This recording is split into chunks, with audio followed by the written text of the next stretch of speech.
Quiero romper mis venas por sentir tu aliento. Quiero diluir tu mirada con el corazón dormido. Te quiero completa con tus errores, tus detalles, tus ilustres momentos.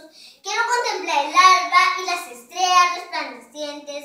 Salta, relámpago, fuego ardiente en mi corazón latente. Señoras y señores, excelentísimo jurado calificador, autoridades educativas, público en general, a todos ustedes un buen día. Hoy, cuando el sonido de los ilustres pensadores del tiempo, sabios hombres y mujeres que dieron gloria ancestral a mi linda tierra de prosas e innatas letras, que se mueven al compás de la marimba, que más de una ha dejado en el silencio una lágrima de amor y de consuelo a mi tierra santa, de sombras del mañana, a mi país, Guatemala de la Asunción. Quiero despertar en los que me escuchan un momento de reflexión, utilizando el puente del saber en el oratorio de las conmovidas letras.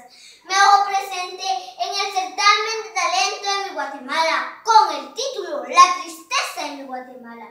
¿Cuánta falta me hace llevar en la sangre la transparencia de los hombres probos que han diluido el sentir del corazón valiente? ¿Cuánta falta me hace ver la sonrisa de los niños pilares del mañana? La falta de conciencia ha dejado correr la sangre, ha sembrado terror en las noches por las transitables calles que han tenido un flamengo de historia. Sin embargo, hoy se convierte en campo de batalla. La pregunta del millón es: ¿qué hemos hecho para rescatar lo poco que nos queda? ¿Qué hemos hecho para construir el amor fraternal en que nos hemos manifestado con nuestros hermanos guatemaltecos si desgarramos la conciencia que tenemos en una educación sensible que gira en el entorno de una sociedad que divulga, que critica? Sin embargo, hay pilares fundamentales del cambio que exige nuestro país. Si hablamos de transparencia, nos situamos en la franja roja de los países latinoamericanos como corruptos, mentirosos, siguiendo en su desarrollo, restando a los pobres y al campesino y sumando al monstruo de las empresas que hurtan el sufragto de la tierra. Le apostamos a la educación, más existe la de mediocridad para sembrar la injusticia y la falta de equidad. Me duele, Guatemala, escuchar el palpitar de 9 meses en el vientre de una niña, pero más tristeza me da ver a tus hijos vender a nuestra tierra el mejor postor, aquel que se enriquece de lo impropio del sudor de tus hombres de maíz. Habría que dar un giro a la sociedad para migrar de la visión que ve en la política un mecanismo para coaptar las estructuras formales y ejercerlo en beneficio individual o grupal, saqueando de manera vulgar lo que se expone de toda la comunidad.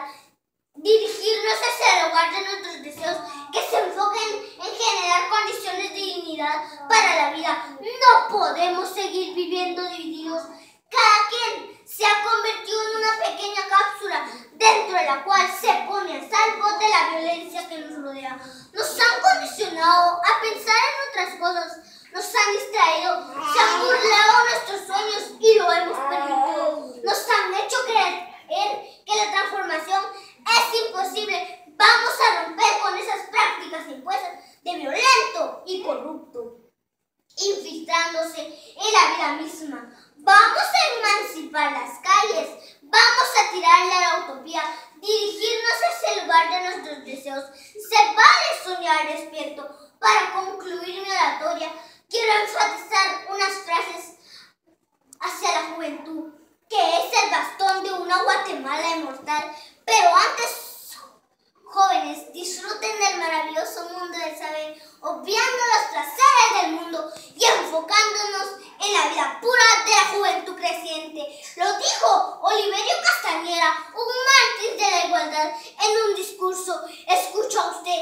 Tantos siglos contra un solo minuto, tantos cuchillos para cortar una flor, tanta bala para acribillar una bandera, tanto zapato para aplastar un rocío, tanto fuego para quemar un lirio, tantos cazadores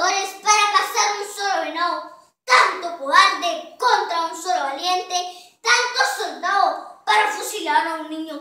Muchas gracias por la atención. Hablo representando a la escuelita de San Antonio.